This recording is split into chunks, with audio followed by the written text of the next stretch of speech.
আল্লাহ রাব্বুল আলামিনে গোটা আলমর লাগিয়া গোটা কুল কায়নাতর লাগিয়া আল্লাহ ফরমাইন আমার নবীরে আমি রহমত স্বরূপ হিসাবে প্রেরণ করলাম। আলম বলতে আল্লাহ বাদে যত কিছু আছে সব তার লাগি আল্লাহ রাব্বুল আলামিনে তার হাবিবরে রহমত হিসাবে জমিনের মাঝে পাঠাইছেন। হুকা আবার সুবহানাল্লাহ। ই নবীর কত শান কি মহান, আল্লাহ রাব্বুল আলামিনে ফরমায় ওয়া রাফা'না লাকা যিকরাক, হে নবী আমি আপনার শানমান রে সবার ঊর্ধ্বে আমি রাখলাম। আল্লাহ রাব্বুল আলামিনে তার হাবিবর ব্যাপারে ফরমান যে আমার নবীর শানো তোমরা যখন কথা কইবাই তখন তোমরা সাধারণ মানুষে একে অপরে যে শব্দ ব্যবহার করো এই শব্দ আমার নবীর শানে তোমরা ব্যবহার করিও না। যেমন আমরা দুনিয়ায় একে অপরে নাম ধরি ডাকি বা একজনে আর একজনে আমরা যে ভাষা ব্যবহার করি এই ধরনের ভাষা নবীর শানও মানায় না। এই দুনিয়ার জমিন নবীর শানো কথা কইতে নবীর শানো আলোচনা করতে আমরা আর জবানডে কন্ট্রোল করিয়া কথা কওয়া লাগবো। নবীর শানো কথা কইতে যাইয়া যদি ন্যূনতম কোনো বেয়াদবি হয় আল্লাহ রাব্বুল আলামিনে আপনারে কোনো ছাড় দিতা নাই। আন্তর্জাতিক স্কলার হল সুন্দর সুন্দর ইংরেজিতে বক্তব্য দিতে পারেন তাই যারা বক্ত হাজার হাজার নবীর শানো শব্দ ব্যবহার করতে করতে করতে করতে আইয়া কর নবীরে সাংবাদিক লাগান হুকে হবার নাউজুবিল্লাহ। আপনারা হয়তো এটা দেখছেন নেটর মাঝে নাম করা বক্তা আইয়া নবীরে কর নবীও সাংবাদিক, সাংবাদিক হলরে খুশি করতে যাইয়া কর নবীও সাংবাদিকর মতো। দুনিয়ার সাংবাদিক হলে সংবাদ প্রচার করতে যাইয়া ভুল শুদ্ধ সংবাদ তারা প্রচার করে, কিন্তু আল্লাহর পক্ষ থাকি নবী হলে যেটা সংবাদ লইয়া আইতা নবী হলর সংবাদর মাঝে ন্যূনতম কোনো ভুল শব্দ আসিল না। স্বয়ং আল্লাহ যারারে সংবাদ জানাইতা এরা হইলা নবী। দুনিয়ার সাংবাদিকর লগে নবীরে যদি কেউ তুলনা করে তার ইমান সাথে সাথে যাইব গি। ইমান যদি গুজাগি তাহলে সে বেঈমান, বেঈমানের করে নমাজ হইতো নাই, বেঈমানের ওয়াজ উনিয়া কোনো হেদায়ত হইতো নাই। দেখা যায় হাজার হাজার কোটি কোটি টাকা খরচিয়া তা বক্তা হলা নিয়ে তারা ওয়াজ শুনে রুকে হবার নাউজুবিল্লাহ। মুহতারাম হাজিরিনে কেরাম, আমি এটা আলোচনা জীবনে কোনোদিন করছি না। করার কারণ হইল আমি হিংসা করিয়া হইয়ান না। গেছে কয়েকদিন আগে আমিও নিজে গেছিলাম ওয়াজ শোনার, বেটায় ফয়লা আইয়াও আলোচনাত উঠিয়া কর সিলেটর মানুষ রবিউল আউয়াল আইলে আমরা শুধু দুরুদ পড়ি, আর রবিউল আউয়াল গেছে কি জিলাফিও নাই দুরুদও নাই হুকা হবার নাউজুবিল্লাহ। ওয়াজ শোনার লাগি বহুত মানুষ গেছে, আমরাও গেছি, কিন্তু এই শব্দগুলা যে সময় কইছে আমরা উঠি আইছি আর বইছি না। রবিউল আউয়াল দে নিয়ে আইয়া কুটুক্তি করে হর জিলাফি নাই, রবিউল আউয়াল গেছে কি নবীর শানো মিছিলও নাই মিটিংও নাই, রবিউল আউয়াল গেছে কি দুরুদও নাই। উপস্থিত শ্রোতা হলরে উদ্দেশ্য করি রবিউল আউয়াল গেছে কি দুরুদও গেছে কি শেষ। আচ্ছা আপনারা আমি প্রশ্ন করি, আমরা যে প্রতিদিন জুম্মাত আলোচনা করি, জুমার আগে সারা বছর 52 সপ্তাহে যদি বৎসর হয় তাইলে আমরা প্রতিদিন জুমাত প্রত্যেক সপ্তাহে আমরা দুরুদ পড়ি আরম্ভ করি নি না এমনি আরম্ভ করি দিই আলোচনা করা? দুরুদ পড়ি না নি? বা আমরা সারা বছরও তো মিলাদ শরীফ পড়ি দুরুদ পড়ি। যে হইল আইয়া শ্রোতা হলর উদ্দেশ্য করিয়া হইল রবিউল আউয়াল আইলে আমরা দুরুদ পড়ি আর দুরুদ আমরা পড়ি না, সে ইন্টারন্যাশনাল একটা মিথ্যাবাদী হাসানি না হুদা। ই মিশা মাত্রার ওয়াজ নিয়া কোনো হেদায়ত লাভ হইতো না হুকা আমার নাউজুবিল্লাহ। মুহতারাম হাজিরিনে কেরাম, নবীজির শানো শব্দ ব্যবহার করতে হইলে আমরা আদবর সহিত আউলিয়া কেরাম হলে কিভাবে নবীজির শানো শব্দ ব্যবহার করছেন। নবীর জিরে শামসুদ্দোহা বদরুদ্দুজা সদরিল উলা নূরিল হুদা কাহফিল ওয়ারা মিসবাহিজ জুলাম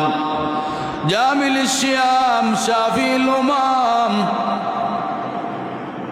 শামসুদ্দোহা বদরুদ্দুজা দু জাহানের সরদার নবী কমলিওয়ালা। কত সুন্দর সুন্দর শব্দ নবীজির শান আউলিয়া কেরাম হলে ব্যবহার করিয়া গেছেন, কিন্তু নাম করা বক্তায়া নবীজির শান কোন শব্দ ব্যবহার করা লাগে সে জানে না। নবীর মোহব্বতর নাম হইল ঈমান, নবীর মোহব্বতর নাম হইল ইসলাম। নবীজির মোহব্বত ছাড়া মুসলমানি নাই, নবীজির মোহব্বত ছাড়া আপনার ঈমানও নাই, নবীজির মোহব্বত ছাড়া নমাজ পড়িয়া কোনো ফায়দা হইত নাই, নবী ছাড়া দুনিয়ায় কোনো উপায় নাই, ময়দানে মাহশরে নবী ছাড়া উপায় নাই। আল্লাহ কইন কুল ইন কুনতুম তুহিব্বুনাল্লাহ, হে নবী আপনি আপনার উম্মতদেরকে আপনি বলে দিন তারা যদি আমি আল্লাহর ভালোবাসা চায় তাহলে ফাত্তাবিউনি, আপনি নবীরে যেন তারা ভালোবাসে, আপনি নবীর অনুসরণ অনুকরণ করে। তো দেখা গেল আল্লাহর ভালোবাসা পাইতে হইলে আল্লাহ স্বয়ং কুরআন শরীফ কইরা নবীজিরে মহব্বত করা লাগে, নবীরে অনুসরণ করা লাগে, নতুবা আল্লাহ পাওয়া সম্ভব হইত না। নবীজিরে মহব্বত করছে যারা, নবীজির ভালোবাসা যারা অন্তরের মাঝে আসিল তারা দুনিয়া আখিরাত উজালা হয়ে গেছে। সাহাবীগুলোর নাম হইছে রাদিয়াল্লাহু আনহুম ওয়া রাদু আন। এরার ব্যাপারে আল্লাহ রাব্বুল আলামিন ফরমায়েন,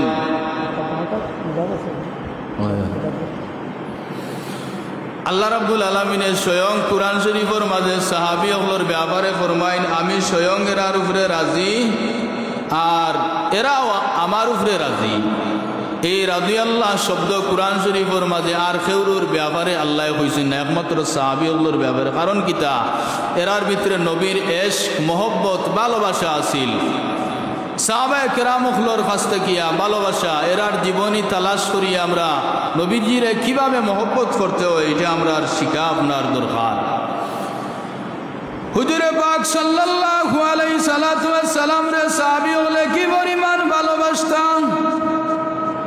নবীজির জন্য সাহাবী হলে নিজের জান ও মাল দে বিসর্জন দিলাইছেন যুদ্ধের ময়দানো। নবীজির সামনে গিয়া জাপিয়া পড়ছেন, কাফির কুফার হলে তীর ছুড়িয়া মারছেন। নবীজির উপরে তীর পড়তো না করিয়া সাহাবী হল সামনে গিয়া দাঁড়াইছেন। ইলাও ঘটনা আছে, যুদ্ধ শেষে দেখা যায় আল্লাহর নবীর সাহাবী হলর শরীরের মাঝে 83টা তীর ঢুকছে। হযরতে তালহা রাদিয়াল্লাহু তাআলা আনহু হুজুরে পাক সাল্লাল্লাহু আলাইহি সাল্লাতু ওয়াস সালাম এই দুনিয়ার জমিনও আগমন করিয়া যখন জমিনের মাঝে আল্লাহর নবীর আগমন হইল, মক্কার কাফির হলে নবীজিরে উপাধি দিছে আল আমিন, বিশ্বাসী নবীরে তাজিম করছে, সম্মান করছে। কিন্তু মাইর লাগছে ওই সময় যে সময় নবী ঈমানের দাওয়াত দিছেন, নবী যে সময় কুরআনের কথা কইছেন, নবী যে সময় হক কথা সমাজের মাঝে তুলিয়া ধরছেন, তখন দলে দলে কাফির হলে নবীর বিরুদ্ধে ষড়যন্ত্র আরম্ভ করছে। যখনই নবী হক কথা কোয়া আরম্ভ করছেন তখন নবীরে অকাট্য ভাষায় আবুল আহাবে নবীজির নাম ধরি ধরি গালাগালি আরম্ভ করছে। অকাট্য ভাষায় মক্কার কাফির কুফার হলে নবীজিরে গালাগালি আরম্ভ করলো। এই গালিয়ানির জবাব দিতে যাই আবুল আহাবরে আল্লাহ রাব্বুল আলামিনে স্বয়ং আল্লাহ কুরআন শরীফ ও সূরা নাযিল, তাব্বাত ইয়াদা আবি লাহাবিন ওয়া তাব, রব্বুল আলামিনে আবুল আহাবর নাম ধরিয়া আর কইনি আবুল আহাব তুই ধ্বংস হ, তোর হাত ধ্বংস, তুই নিজে ধ্বংস হ। নবীরে যদি কেউ গালি দে, নবীর শান বেয়াদবি করে, স্বয়ং আল্লাহ তার বিপক্ষে লাগি যান গিয়া। তার জ্বলন্ত প্রমাণ আবুল আহাবে নবীজিরে গালিয়ায় স্বয়ং আল্লাহ কুরআন শরীফ সূরা লাহাব নাজিল। শেষ পর্যন্ত আল্লাহ নবী যে সময় ইসলামর দাওয়াত দেওয়া আরম্ভ করলা, পক্ষতা হইলা, তখন তার বিরুদ্ধে এমন ষড়যন্ত্র আরম্ভ করলা কাফির কুফফার রখলে, শেষ পর্যন্ত জন্মমাটি ছাড়িয়া আল্লাহর নবী মদিনা শরীফ হিজরত করা লাগছে। কোনো এখান কথা আলোচনা করি, আমরারও আত্মীয় স্বজন পাড়া প্রতিবেশী আসুই। আল্লাহর নবী ফরমাইন, যদি কোনো মানুষের উপরে জুলুম করে, তাহলে এখানে আল্লাহ বরদাস্ত করেন না। 3 গুরো মানুষের দোয়া আল্লাহর দরবারও কবুল, ইনো কোনো ফর্দা নাই। আপনার বাড়ি খান্দার আত্মীয় স্বজন পাড়া প্রতিবেশীরে যদি কেউ সাতায়, আর যদি জুলুমর শিকার হইয়া এই ব্যক্তি বাড়িঘর বেচিয়া যায় কি, আর যাইবার সময় খালি হইয়া যায় অমুকর যন্ত্রণা এই গ্রামও রইতাম পারছি না, আল্লাহ নবী ফরমাইন লেখিয়া রাখো ও ব্যক্তি যুজকি, যে ব্যক্তি জুলুমর শিকার হইয়া, যে ব্যক্তির জুলুমে অত্যাচারে সইতে না পারিয়া আপনার বাড়ির খান্দার বেটাকে জেগাউগা বিটা বাড়ি বেচিয়া অন্য দেশও গেছে, আর যাইবার সময় যদি হইয়া যায় অমুকর অত্যাচারে আমি আমার জন্মমাটি ছাড়িয়া যাই, আর আল্লাহ নবী ফরমাইন লেখিয়া রাখিও যে জুলুম করছই নাই ময়দানে মাসর তান ঠিকানা হইব যুজক ছাড়া আর কোনটা হইতো না। হুকে আকবার, নাউজুবিল্লাহ। কারণ মজলুমর দোয়া আল্লাহর দরবারও কবুল হয়ে যায়। হুজুরে ফরমাইন সালাসা দাওয়াতিন মুস্তাজাবাতুন লা শাক্কা ফি।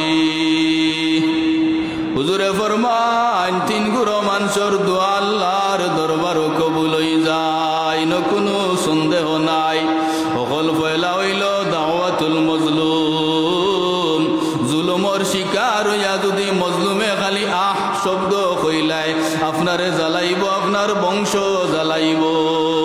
কোনো মানুষে যদি বদুয়া দিলাই, কমপক্ষে আপনার 7 চিরি ধ্বংস হইয়া যাইব। এর লাগি মজলুমর বদুয়া লইতা না। আপনারে আল্লাহ ধন দিছে, টাকা পয়সা দিছে, এর লাগি আরো গরিব বেটার উপরে আপনি আক্রমণ চালাইতা না, জুলুম করতা না। যদি হে হয়তো হইতে পারেন না, সইতে পারেন না নির্যাতনের জ্বালায়, সে আল্লাহরে খোর। আর এই দোয়াটা আল্লাহর দরবারও হুজুরে ফরমাইন দাওয়াতুল মজলুম, মজলুমর দোয়া আল্লাহর দরবারও কবুল হয়ে যায়, কোনো সন্দেহ নাই। এর বাদে হুজুরে ফরমাইন দাওয়াতুল মুসাফির, মুসাফিরর হালত দোয়া কবুল, মুসাফিরর দোয়া কবুল। এরপরে 3 নম্বরে ফরমাইন দাওয়াতুল ওয়ালিদাইন, মা বাবার দোয়া সন্তানের জন্য কবুল। মার কথা বাপর কথা শুনুন যান, মা বাবার দোয়া, মা বাবা যে দোয়া করবা আল্লাহর দরবারও কবুল হয়ে যায়। আর বউরও তো কথা শুনতা নেন, বউর কথা শুনা লাগবো। তখন সকল সময় আবার যদি বউর কথা শুনছে বেড়া লাগে যাইব, লাভর আশায় লসও অনেক সময় হয়ে যায়। হাসানায় নেই তোমার ঘটনা মনে পড়ছে, এর লাগে হইলে ইয়ার এক মাছ মারটা বেটায় পাইছে একটা মাছ মারিয়া, আর ও চিন্তা করলো রে বাক্কা বড় একটা মাছ পাইছি, তে মাছটা বাজারও খাম নাই বেসবার নিয়া আমি উপহার দিলাই আমার বাচ্চারে। ও বাচ্চার দরবারও লইয়া গেছে, গিয়া কয় বাচ্চা যা আপনা একটা মাছ আমি পাইছি, বহুত চেষ্টা করি আপনারে দেওয়ার জোকা মাছ আমি পাই না। আর বাচ্চার খান্দাত বুয়াত বাচ্চার বিবি শিরিন সাহেবানি ও বেঠিয়ে বইয়া বইয়া রানিও তা দেখে। আর মাছ বেচরা এয়া করবাই যে একটা মাছ বহুত দিনে পাইছি, আমি চিন্তা করলাম বাজারও বেচাতে কি আমার বাচ্চারে আমি ওগুয়ানি উপহার দিই। ও বাচ্চা খুশি হয়েছেন মাছ দেখিয়া, কইলা তান উজির রে ডাকিয়া কইলা ও মাছ বেচরা ওগুলো কাম করো, 4000 টাকা উপহার দিলাও। ও মাছিগো বাজারও নিয়া যদি বেটায় বেচেতে ফাইল নে হয়তো 1000-1500 টাকা, ওতে হে বলন ফাইতো করি বাচ্চারে আনি উপহার দিছি।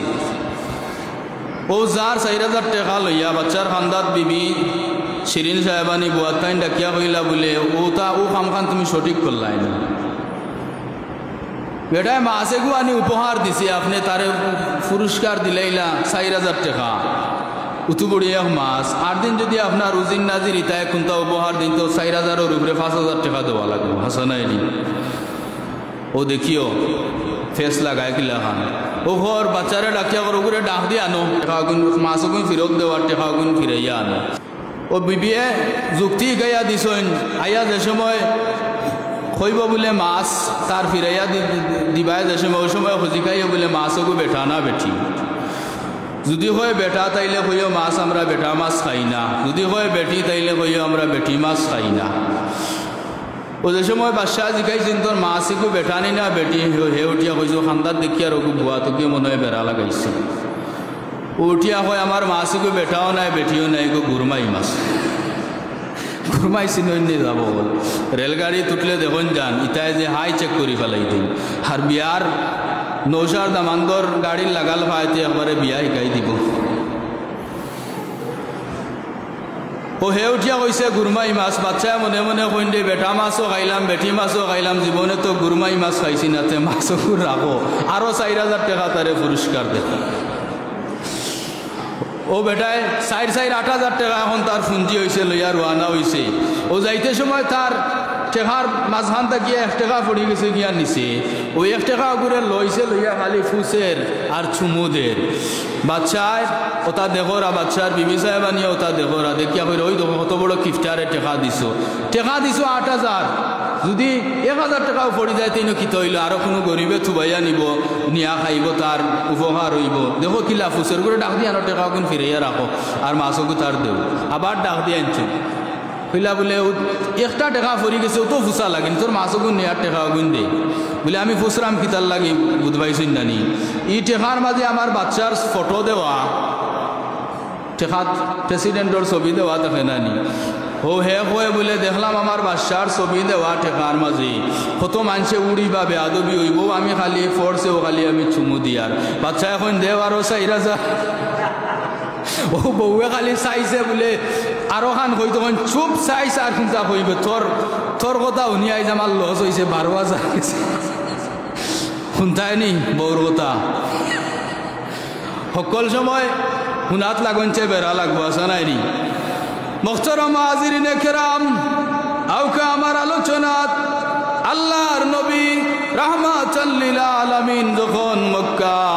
নগরীর মাঝে ইসলামর দাওয়াত পৌঁছাইলা তখন কাফির কুফার হলোর নির্যাতনের শিকার হইয়া আল্লাহর হুকুমে নবীজিয়ে নিজের জন্ম মাটি ছাড়িয়া মদিনার উদ্দেশ্যে রওনা হইলা হিজরতের লম্বা আলোচনা আল্লাহর নবীর সফর সঙ্গী হইসলা হযরতে আবু বকর সিদ্দিক রাদিয়াল্লাহু তাআলা আনহু লম্বা সফর মদিনা শরীফের দূরত্ব মক্কা শরীফ থেকে হইল 450 কিলোমিটার দূরই আর এখন তো যারা গেছেন যেটা বাসে নে আমরা দেশের বিমানের সিট থেকে এটা বাসর সিট আরো সুন্দর আর নকুর ফিটিল্লাহান হমান হইল রাস্তা এর বাদেও 7-8 ঘন্টা লাগে এর বাদে পেশাব পায়খানা করা লাগে বহু কষ্ট হয় আজ থেকে 1400 বছর আগে আল্লাহর নবী ফাওয়ে আটিয়া পাথরের জমিন আল্লাহর নবী ফাওয়ে আটিয়া 450 কিলোমিটার মক্কা থেকে মদিনার দূরত্ব আল্লাহর নবী আবু বকর সিদ্দিকরে লইয়া আবু বকরের গোলাম হযরতে মাহজা রাদিয়াল্লাহু তাআলা আনহুর সাথে আসলা লম্বা সফর কত কষ্ট করিয়া গেছেন নবীজির মহব্বতে আবু বকর সিদ্দিক রাদিয়াল্লাহু তাআলা আনহু দেখলা যে নবীজির পাথরে ফাও ফুরা জমিনের মাঝে লাগাইছেন না কাফির হলে ফাওয়ার দাগ দেখিয়া বুঝিলেই বা অবাই দিয়া আটিয়া গেছেন আঙ্গুলের উপরে বর ভরি করে গেছেন নবীজির আঙ্গুল মুবারক ফাটিয়া রক্ত বাহির হইছে সিদ্দিকে আকবরে কইছেন ইয়া রাসূলুল্লাহ আপনি আমার খান দোয়াইউকা হুজুরে ফরমাইনি আবু বকর কোন কারণে তোমার খাদো আমি উঠতাম সিদ্দিকে আকবরে ফরমাইনি ইয়া রাসূলুল্লাহ ময়দানে মাহশরে যদি আল্লাহ জিকাইলেন দে আবু বকর তোমারে নো আমার নবীর সফর সঙ্গী বানাই দিসলাম তে আমার নবীর কদম মোবারক তাকিয়া আখিনে রক্ত ঝরলো এইভাবে তারা নবীজির মহব্বত করতাম নবীজির মহব্বতে শুধু মানুষ নাই আদনাত তাকি আদনা দরজার মখলুকাতেও উপকার পাইছে সুবহানাল্লাহ হিজরতের রাতকুর ঘটনা আল্লাহ নবী গুহার মাঝে গিয়ে আশ্রয় লইছিল আদনাত তাকি আদনা দরজার এক মখলুক মাহরশায় গিয়া জাল পাতিছে নবীরে মহব্বত করিয়া 100 মাহরশায় যদি জাল বান্ধে কাফিরর চোখ থেকে আগলা দেওয়া যাইবনি নবীরে কিন্তু সে নবীরে নিয়ত করছে নবীজির মহব্বত তার নিয়ত বালা আছিল আল্লাহ রাব্বুল আলামিনে নবীজির মহব্বতে মাখরশায় নবীরে মহব্বত দেখানির কারণে আল্লাহ ডাকিয়া কইলারে মাখড় দুনিয়ায় 18,000 মখলুকাতে তার আহার জুগাইতে কষ্ট হইব ও মাখরশা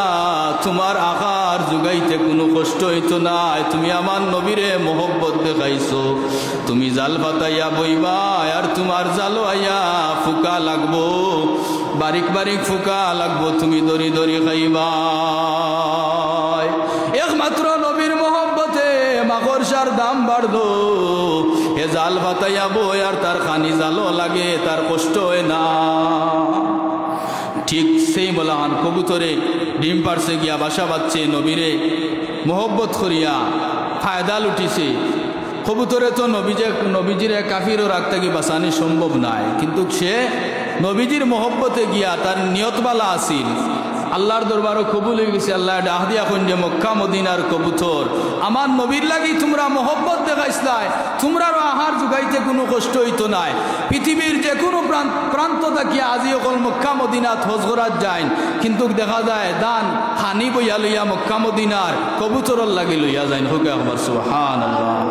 আল্লাহ রাব্বুল আলামিনে কিয়ামত পর্যন্ত কবুতরর পায়খানারে আল্লাহ ফাখ মানাইয়া দিলেছেন হোক আকবার সুবহানাল্লাহ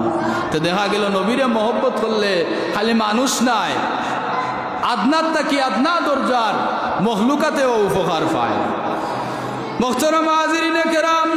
হুজুরে পাক সাল্লাল্লাহু আলাইহি সাল্লাতু ওয়াস সালাম মদিনা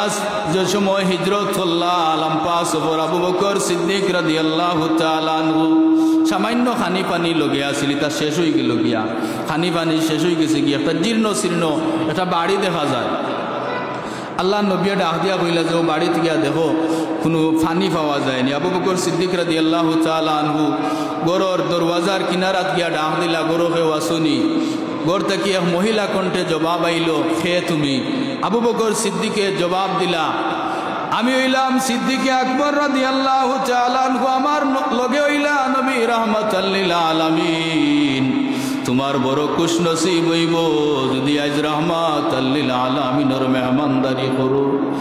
মহিলা ডাক দিয়া কন্যা আবু বকর তোমারও সিনিয়র না নবীকে তানেও সিনিয়র না আমার গরো খানি ফানির কোনো ব্যবস্থা নাই আমি মেহমানদারি করলাম মনের আবু বকর নবীজির খেজমত গেলা আবু বকর সিদ্দিকে গিয়া কইলা এই বাড়িত কোনটা নাই আল্লাহর নবী ডাক দিয়া কইলা আমি দেখি আর মহিলার গরর কিনারাত একটা দুর্বল ছাগল আছে মহিলারে গিয়া কবাই দুর্বল ছাগল কিরাইয়া আমরা দুধ প্রাণ করমু সিদ্দিকে আকবরে গেলা গিয়া কইলা আপনি যদি অনুমতি দেন তে রাহমাতাল লিল আলামিনে কইছেন ও দুর্বল ছাগলটা কি আজ দুধ কিরাইয়া প্রাণ করবা মহিলা উঠিয়া কইনি তা কিতা কইনি ছাগলটা দুর্বল হইয়া এই জীবনে বাচ্চাও দিছে নাকি দুধ দিব কিলা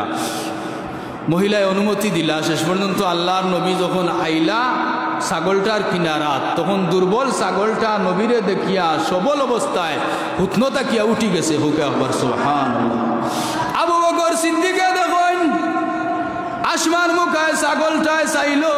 সাইয়া কিতা যেন আল্লাহরে কইল দেখা গেল ছাগলটা আসমান মুখায় চাইয়া কয় আল্লাহ আজ দিনের নবী রাহমাতাল লিল আলামিন যেন আমার গেস্তা কি নৈরাশ হইয়া না যায় সিদ্দিকে আকবরে ফরমাইন আল্লাহর নবী যখন ছাগলটার বানর মাঝে ওলা হাত দিলা লগালগ আল্লাহ রাব্বুল আলামিনে ছাগলর বানটা দুধে ভরিয়া দিলাইলা নিরস ভূমি সরস হইল শুকনা গাছে ফুল ফুটিল শুকনা স্তনে দুধ জন্মিল আমার দয়াল নবীর উসিলা আল্লাহর নবী 5 বালতি দুধ কিরাইলা সকল শেষ বালতি মহিলারে দিলা দিয়া কইলা গো মহিলা তোমার স্বামী যখন বাড়িতে আইবা তোমার স্বামীরে ও বালতি থাকি দুধ প্রাণ করাইও তখন মহিলার স্বামী বাড়িতে আইলা তখন স্বামী জিকাই লাগো স্ত্রী দুধ হানো পাইলাই ওলা তাইন কইলা ওলা ওলা ঘটনা রহমতুল্লিল আলামিন আইসলা আর দুধ 5 বালতি কিরাইছেন নবীজিয়ে দুধ প্রাণ করলা আবু বকর সিদ্দিকে দুধ প্রাণ করলা এবং সাথে আবু বকর সিদ্দিক রাদিয়াল্লাহু তাআলা আনহুর গোলাম হযরতে মাহজা রাদিয়াল্লাহু তাআলা আনহু দুধ প্রাণ করলা এবং শেষে 1 বালতি দুধ আমরারে দিয়া গেছেন আমরা প্রাণ করতাম ও যেমনে স্বামী এই খবর শুনলা শুনিয়া তাইন রওনা হয়ে গেলা কইলা দিনের নবী দুনিয়ায় তাশরিফ আনি লাইছেন চলো আমরা মদিনা শরীফ যাই গিয়া তারা রওনা হইলা মদিনার উদ্দেশ্যে এবং যাইতে সময় ও ছাগলটাও লগে করে লইয়া গেলা শেষ পর্যন্ত আল্লাহর নবী যখন ইন্তেকাল করলা ইন্তেকালর পরে আবু বকরের যুগ আইলো আবু বকর ইন্তেকাল ফরমাইলা আবু বকর সিদ্দিক রাদিয়াল্লাহু তাআলা আনহুর ইন্তেকালর পরে হযরতে উমর রাদিয়াল্লাহু তাআলা আনহুর শাসন আমল এই সময় মদিনা শরীফ বড় দুর্ভিক্ষ দেখা দিছে বৃষ্টি নাই পানির অভাব এমতো অবস্থায় ও যে ছাগলটা মহিলায় লইয়া গেছিলাম মদিনা শরীফ ও ছাগল কিরাইয়া আস্থা মদিনার মানুষের ও ছাগলর দুধ খাওয়াইয়া দুর্ভিক্ষর সময় উমর ফারুক রাদিয়াল্লাহু তাআলা আনহু সারা মদিনার মানুষের ও ছাগলর দুধ কিরাইয়া প্রাণ করাইছেন হোক আকবার সুবহানাল্লাহ ও নবীজির উম্মত আমরা যে নবীর আত মুবারক ছাগলর বানো লাগার সাথে সাথে আল্লাহ ছাগলর বানডে দুধ দিয়া বরিয়া দিলাইছেন হোক আকবার সুবহানাল্লাহ এদিকে আল্লাহর নবী মক্কা ছাড়িয়া মদিনা শরীফ হিজরতের উদ্দেশ্যে রওনা হইছেন মদিনার মানুষে খবর পাইয়া সানিয়াতুল মুদা নামক স্থান আইয়া তারা অপেক্ষা করে নবী আইরা খার আগে খে নবীজিরে দেখতা কেউ খাজুর গাছের উপরে উঠছে কেউ সাদর উপরে উঠছে কেউ সালর উপরে উঠিয়া কেউ পাহাড়ের উপরে উঠিয়া অপেক্ষা করে রাহমাতাল্লিল আলামিন কোন সময় মদিনার মেহমান হইয়া মদিনা শরীফ আগমন করবা প্রতিদিন সকালে আইয়া তারা অপেক্ষা করে আবার সন্ধ্যাবেলা তারা যার যারির বাড়ি ফিরিয়া যায় গিয়েলা প্রতিদিন তারা অপেক্ষা করে খার আগে খেয়ে নবীজিরে দেখতো নবীজি যখন মদিনা শরীফ আগমন করলা তখন নবীজিরে দেখিয়া মদিনার আবাল বৃদ্ধ নজওয়ান ছোট ছোট খসি খসি বাচ্চাইতে নবীজির শানো তারা কসিদা গাইল তলা আল বদরু আলাইনা এই বাচ্চাইন্তরে দেখিয়া নবীজিয়ে চকুর পানি ছাড়িয়া খান্দন আরম্ভ করে দিলা মদিনা শরীফর ছোট ছোট বাচ্চাইতে ফরমাইন ইয়া রাসূলুল্লাহ আপনি আমরারে ভাইয়া কিতা খুশ নাই নি নবীজিয়ে ফরমাইন আমি তোমরা রে ভাইয়া খুশি আমার ভয় লাগে রে তোমরা আমারে জেলা মোহব্বত কররাই ওলা খান তোমরা সারা জীবন নি মোহব্বত করবাই মক্কার মানুষে ওলা আমারে পয়লা মোহব্বত করছিল আবার মক্কা তাকি আমি ও মানুষের যন্ত্রণায় নিজের জন্ম মাটি ছাড়িয়াওয়া লাগছে এই কথা শুনিয়া মদিনার আনসার সাহাবী বল সহ ছোট্ট ছোট্ট বাচ্চাইতে তারা কান্দা আরম্ভ করে আর একজনে আরজনের আতর উপরে লাত রাখে রাখিয়া ওয়াদা করে ইয়া রাসূলুল্লাহ আমরা ওয়াদা করলাম প্রয়োজনে আমরা আর তাজা রক্ত জমিনও ডালিয়া দিলাইমু তবু মদিনা থেকে আপনারে যাইতে দিতাম না শেষ পর্যন্ত মদিনাত আল্লাহর নবী ইন্তেকাল ফরমাইলা মদিনা শরীফ আল্লাহর নবীর রওজায় আতর রইল হুজুরে পাক সাল্লাল্লাহু আলাইহি সাল্লাতু ওয়াস সালাম রওজায় আতরো জীবিত আসেন বেটাই ওয়াজ হয় নবীজি ফসিয়া মরিয়া মাটির লগে মিশি গেছেন কোকে আখবার নাউজুবিল্লাহ মদিনাতুল আখবারুল মদিনা কিতাবের মাঝে ঘটনা আনন্দ যে সময় উমাইয়া বংশের রাজতন্ত্রের বিরুদ্ধে মদিনা শরীফের রাজধানী কেন্দ্র করিয়া যুদ্ধ আরম্ভ হইল তখন আল্লাহ নবীর এক সাহাবী সৈয়দ ইবনুল মুসাইব রাদিয়াল্লাহু তাআলা আনহু যুদ্ধ থেকে বাঁচবার লাগি তাইন মসজিদে নববীত গিয়ে আশ্রয় লইলা 3 দিন 3 রাত মদিনা শরীফ আজান হইছে না একামত হইছে না কিন্তু আল্লাহর নবীর সাহাবী সিদ্দিক এই সৈয়দ ইবনুল মুসাইব রাদিয়াল্লাহু তাআলা আনহু ফরমায় 3 দিন 3 রাত আমি স্পষ্ট আওয়াজে রওজায়ে রাসূলুল্লাহর রওজায়ে শরীফ থেকে আমি স্পষ্ট আওয়াজে আজান আর একামতের ধ্বনি শুনতে পাইলাম বলতে আকবার সুবহানাল্লাহ মুল্লা আব্দুর রহমান জামি রহমতুল্লাহি তাআলা আলাইহি তাইন কসিদা এক দস্তান কসিদা লেখিয়া রওজা শরীফের উদ্দেশ্যে রওনা হইলে আল্লাহর নবীর স্বপ্নে মদিনা শরীফের মঞ্জিলে মঞ্জিলে দ্বাররক্ষী পাহারাদার হলরে স্বপ্নে দেখাইলা যে এনে মদিনা শরীফ আইতে দিও না। শেষ পর্যন্ত মুল্লা জামি রহমতুল্লাহি তাআলা আলাইহি তাইন কোলে কৌশলে পার হয়ে গেলাগি এবং এক শেষ মঞ্জিলে গেছঙ্গি। তখন আল্লাহর নবীর স্বপ্ন যুগে মদিনার গভর্নরের স্বপ্নে মুল্লা আব্দুর রহমান জামি রহমতুল্লাহি তাআলা আলাইহির ছবি স্বপ্নে দেখাইয়া কইন এনে একটা রওজা তাইতে দিও না তানে। সাথে সাথে মদিনা শরীফের গভর্নরে তানে অ্যারেস্ট করিয়া জেলখানাত বন্দি করি লইলা। আবার স্বপ্নে আল্লাহর নবী দেখাইলা যে তোমার জেলখানাত বন্দি করার কইতিনি কইছে তানে আখটাই তাই। মদিনা শরীফের গভর্নরে ফরমাইন ইয়া রাসূলুল্লাহ আপনি তানে রওজা শরীফের খান্দা তাইতে দেরা না আমি মনত করছি মনে হয় দোষী মানুষের লাগি তানে জেলখানাত দিলাইছি। আল্লাহর নবী ফরমাইন মদিনা শরীফের গভর্নর রে খাফে কইন ও মদিনা শরীফের গভর্নর মুল্লা আব্দুর রহমান জামিয়ে যে এক দস্তান কসিদা লেখিয়া লইয়া আমি রওজায়ে রাসূলুল্লাহর কিনারা তাই হাজির হইলা। যদি তাই ইতা কসিদা হল আমার রওজার কিনারা তাইয়া পাঠ করুন আমি নবীর লাগি ওয়াজিব হই যাইব। মুল্লা আব্দুর রহমান জামির লগে রওজা শরীফ থাকি উঠিয়া হাত মিলানি আমি নবীর উপরে ওয়াজিব হই যাইব। ও মদিনার গভর্নর এর লাগি কইছি মুল্লা আব্দুর রহমান জামিরে তুমি আমার খান্দা তাইতে দিও না। যে মায়া হইছে পোলা মায়া হইছে যে নবীজি কইরা আমার রওজার কিনারা যদি আইনছে আমি নবী উঠিয়া তান লগে মুলাকাত করা আমি নবীর উপরে ওয়াজিব হয়ে যাইব। আর রওজা শরীফ থাকি যদি আমি উঠিতে দুনিয়ায় আর দুনিয়ায় রইতো নাই কিয়ামত হয়ে যাইব গিয়া। ইতা ঘটনার দ্বারা কিতা বুঝা যায় সাহাবগণ নবীজি মুর্দা নিনা জিন্দা রওজায় আথর। আল্লাহ রাব্বুল আলামিন আপনারে আমারে সঠিক বুঝ দান করতা।